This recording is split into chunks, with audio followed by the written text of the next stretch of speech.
Esta es la segunda parte sobre el tema del estado de los muertos. En el video anterior vimos cómo se forma el alma y qué ocurre con ella al morir.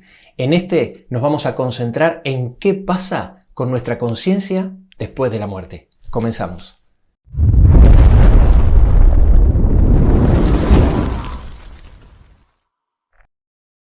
Aunque no lo creas, la Biblia habla muchísimo sobre la conciencia después de la muerte. Describe al morir como un sueño y al muerto en Cristo como un dormido que espera que lo despierten en la resurrección. Aquí te dejo los textos para que lo veas. Leamos las expresiones y dime si te dan la idea de que el alma deja de existir hasta la resurrección o por el contrario da a entender que sube consciente al cielo. En Job capítulo 7 dice, porque ahora dormiré en el polvo y tú me buscarás, pero ya no existiré. Y en el capítulo 14 dice, en cambio el hombre muere y desaparece. Perece el hombre y ¿dónde estará? En Salmos 13 dice, alumbra mis ojos para que no duerma de muerte. Y en el capítulo 17 dice, estaré satisfecho cuando despierta tu semejanza. En Daniel capítulo 12 dice, y muchos de los que duermen en el polvo de la tierra despertarán. Los que respaldan la falsa doctrina de la inmortalidad del alma no pueden ignorar estos versículos. Y ellos explican que al dormir se refiere al cuerpo y no al alma. Pero no tiene absolutamente ningún sentido decir que un cuerpo duerme mientras la conciencia está despierta. Porque por más que el cuerpo esté quieto, acostado o inmóvil, seguirá estando consciente a no ser que esté dormido. Con lo cual, el hecho de dormir es el que está relacionado con la conciencia, nunca con el cuerpo. Pero bueno, esto lo entiende hasta un niño de 12 años. Es explicar lo obvio. Es un típico ejemplo del paso 1 en las evidencias de la manipulación del texto que explicamos en el video de cómo manipular el texto bíblico, donde decía que no se mencionan los textos de la idea predominante y si se los mencionan porque no hay más remedio, se los presentan como excepciones aisladas y luego se intenta rebatirlos con interpretaciones contrarias a toda lógica. Bueno, aquí tenemos un excelente ejemplo. ¿Puede haber una explicación más ilógica que decir que lo que duerme es el cuerpo y no la conciencia? Vamos a analizar otro texto que se suele presentar para justificar que el alma está consciente en el cielo. Hebreos 12:1 dice, por tanto, nosotros también, teniendo en derredor nuestro tan grande nube de testigos, despojémonos de todo peso y del pecado que nos asedia y corramos con paciencia la carrera que tenemos por delante. Aquí se aplica una suposición arbitraria diciendo que la frase teniendo en derredor nuestro significa que las almas de los que están en el cielo nos miran desde allí arriba como testigos. A esta altura, con lo que hemos aprendido hasta ahora, seguramente ya te habrás dado cuenta rápidamente de la sutileza del engaño. Ya a simple vista notamos que el texto es ambiguo porque la frase en derredor nuestro podría tener muchísimos significados. En segundo lugar, habrás notado que el texto está hablando de otra cosa y para nada está explicando el estado de los muertos. Y por tercer lugar, tenemos una metáfora, ya que habla de una nube de testigos, con lo cual rápidamente nos damos cuenta que es imposible interpretar este texto sin el contexto bíblico. Si nosotros tomamos en cuenta el contexto como debe ser, no solo tenemos cada vez más versículos que nos impiden llegar a esa conclusión, sino que para colmo, el capítulo anterior, es decir, Hebreos 11, viene diciendo lo siguiente. En el versículo 13 dice, en la fe murieron todos estos sin haber recibido lo prometido, sino mirándolo de lejos. En el versículo 16 dice que Dios no se avergüenza de llamarse Dios de ellos porque les ha preparado una ciudad. Y en el 3 dice, no aceptando el rescate a fin de obtener mejor resurrección. Y en el versículo 39 explica que son testigos no porque estén mirando de lejos, sino porque alcanzaron buen testimonio mediante la fe. Y vuelve a recalcar repitiendo que ninguno de ellos recibió lo prometido, haciendo clara referencia que murieron sin haber recibido todavía la recompensa del paraíso, debido a que aún tienen que esperar la resurrección, en sintonía con todo lo que la Biblia viene enseñando. Por consiguiente, la interpretación lógica tomando en cuenta el contexto es efectivamente que la frase tenerlos en derredor nuestro no significa que nos miran desde el cielo, sino simplemente que los tenemos presentes como ejemplo, siendo la primera interpretación, como dijimos, una suposición arbitraria, consecuencia de tomar el texto sin el contexto. Vamos a ver otro texto muy similar al anterior que se encuentra en Hebreos 12, 22 y 23, donde dice: vosotros en cambio os habéis acercado, a muchos lugares y entre ellos a la congregación de los primogénitos que están inscritos en los cielos. Tomando este texto, ellos interpretan que los inscritos que están en los cielos son las almas que están viviendo allí. Simplemente tomando el contexto inmediato del capítulo anterior, al igual que el versículo anterior, vemos que el texto está hablando de otra cosa y que la interpretación es más ambigua todavía, ya que no habla de los que están en el cielo, sino de los que están inscritos en el cielo. Con lo cual la interpretación lógica, tomando en cuenta el contexto, es que los héroes de la fe son inscritos en el cielo a tal punto que Dios ya les preparó una ciudad, pero que aún no han recibido lo prometido hasta que no llegue el día de la resurrección. Siendo así la primera interpretación, como siempre, una suposición arbitraria por no tomar en cuenta el contexto. Volviendo al listado de textos sobre la idea predominante, quiero decirte que no solo el Antiguo Testamento nos dice que la muerte es como dormir, sino que el Nuevo Testamento también lo indica de forma unánime.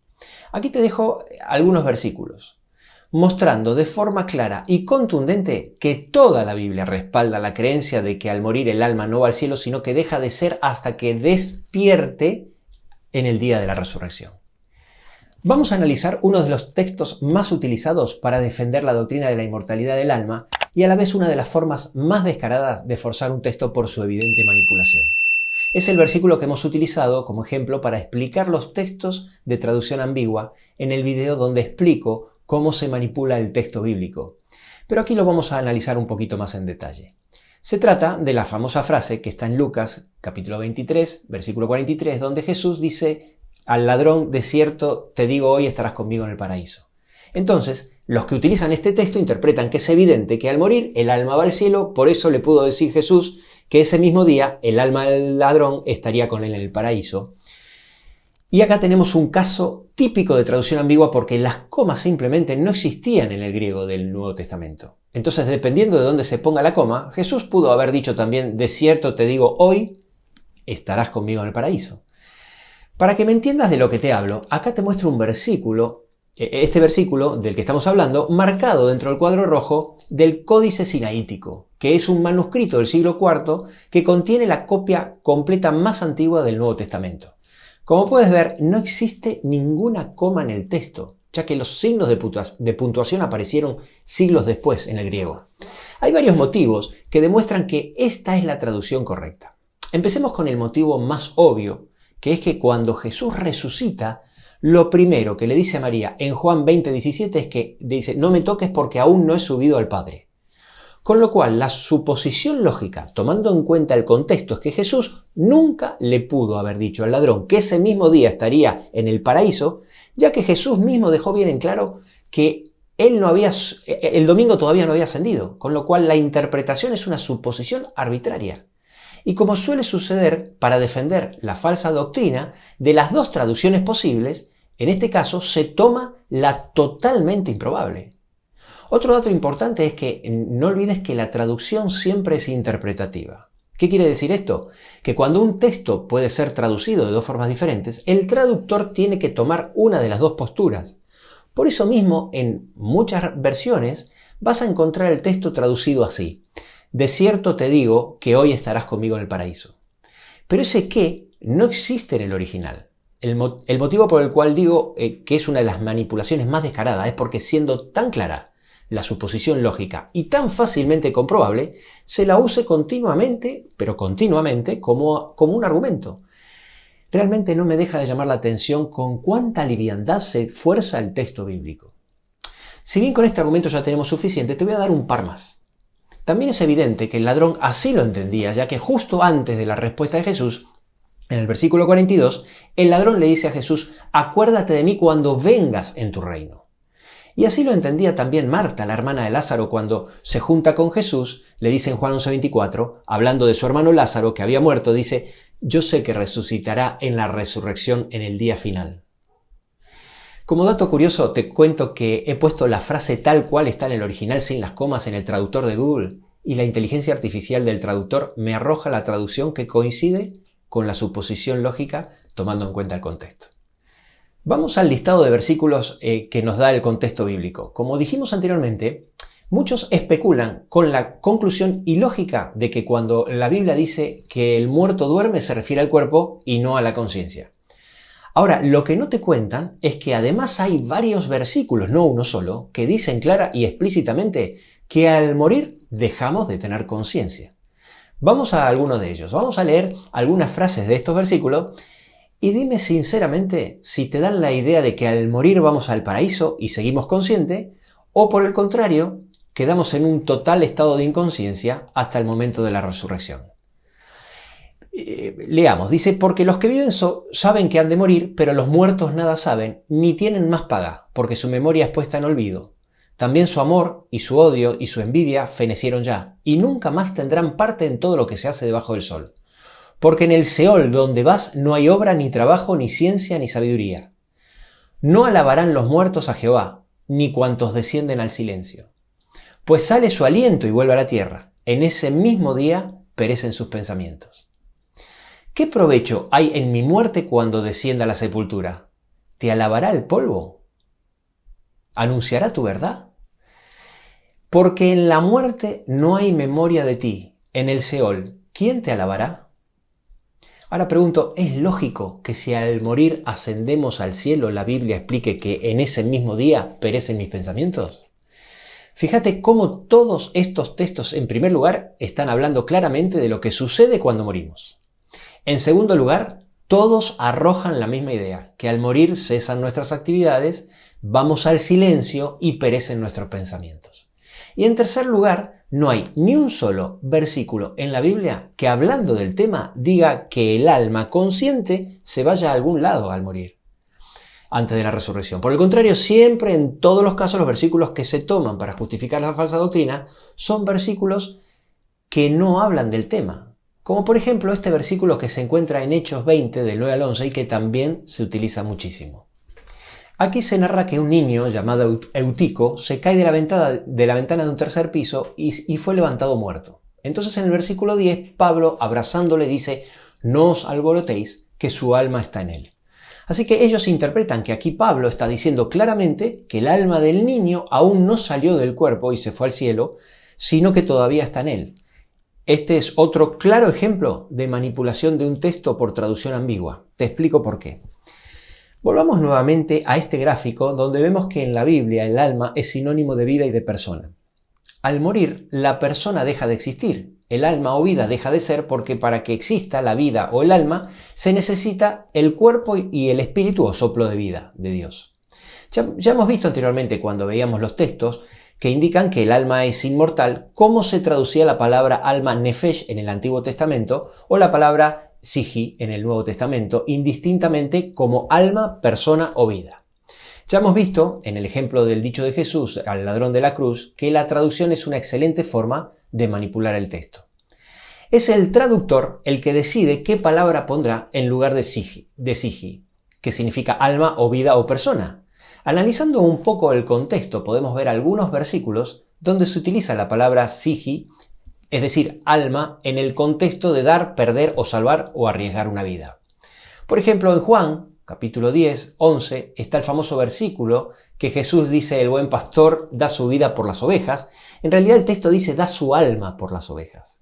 En Hechos 27, 22, Pablo dice que no habrá ninguna pérdida de vida entre vosotros, y así varios textos más. Fíjate cómo cambiaría el texto que estamos analizando si la palabra psihi se traduciría como vida en vez de como alma, tal como se hace en tantísimos versículos del Nuevo Testamento, entre ellos los que te puse debajo del ejemplo. Diría: no os alborotéis, que su vida está en él, lo cual era una expresión muy común para decir que estaba vivo. Dicho sea de paso, sirvan todos estos textos como muestra de que en el Nuevo Testamento también está lleno de versículos donde dice que el alma puede morir o ser matada.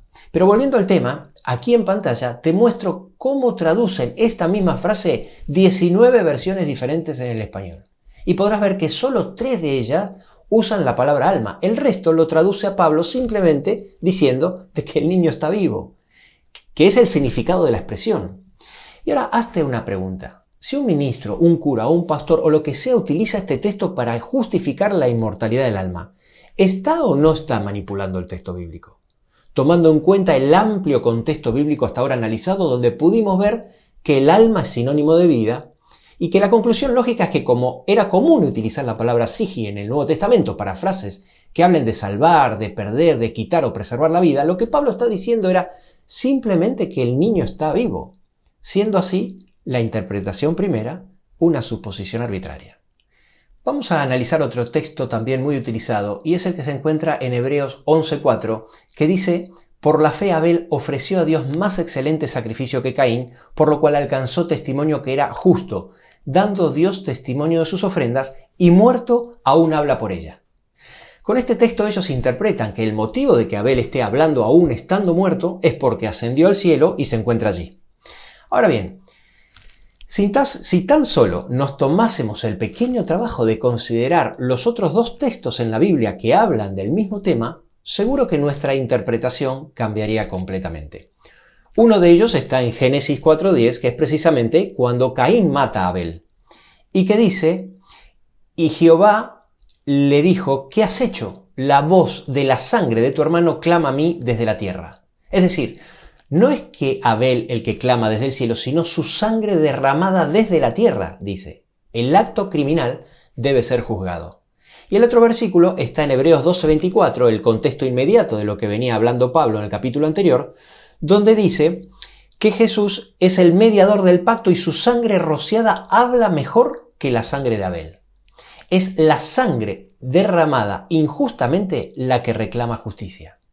En Salmos capítulo 9, versículo 12, dice: porque el que demanda la sangre se acordó de ellos, no se olvidó del clamor de los afligidos.